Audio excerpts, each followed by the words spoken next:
Hey there, it's Vera. Today we're diving into the world of passive income. Sum up the journey of how I got to this point. First, I learned how to trade my time for money. Think any hourly job. Then I learned to trade the value I provide for income. For me, this was in sales as a team lead, where I was purely paid based on performance. The biggest upside here was that I was learning skills that the marketplace deems as valuable.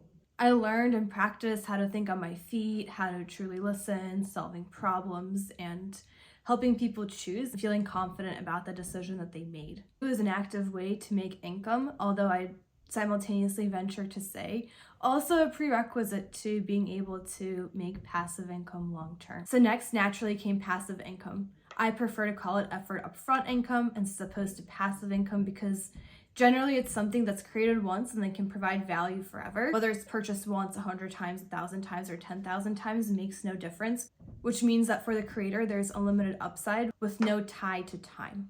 Before we get started, please consider giving this video a like, as that's the most important metric that YouTube uses to push this out to other people. As a thank you, please enjoy this video of a fish riding a bicycle. I appreciate your help on this journey to hitting our first 100 subscribers, spreading the material to those it can impact most. Let's start off with a high-level view for how this passive income system can fit together. Set up a passive income effort upfront system. Take, for example, writing a book. At some point by someone, the book needs to be written. It's either going to take time or it's going to take money. And once it's created, it can have a large positive upside with very little, if any, additional effort on your part. Whether it is purchased 100 times, 10,000 times, or 100,000 times, makes no difference. Now that the writing, the editing, the cover design, and the publishing are done, it's not like you're going to spend the rest of your life relaxing on the beach. Your book probably won't do amazing then.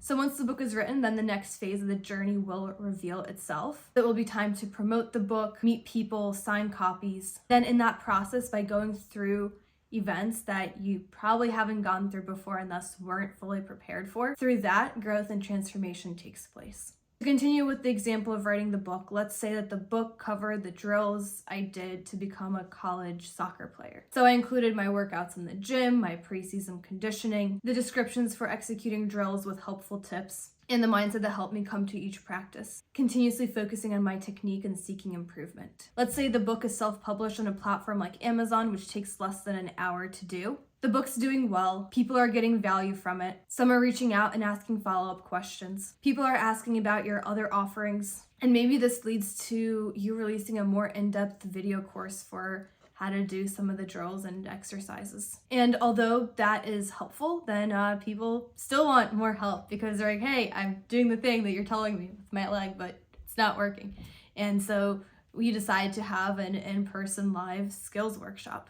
Over time, people ask you about your gear and how you're able to practice this much without getting blisters and about all the other stuff that they're seeing and using at the clinics.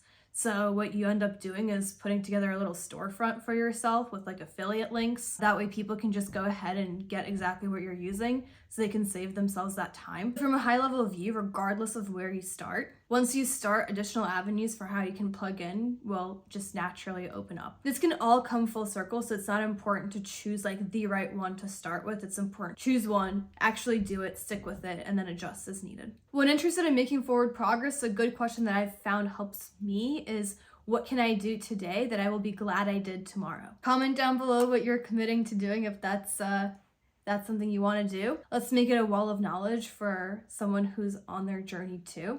I'll see you in the next video.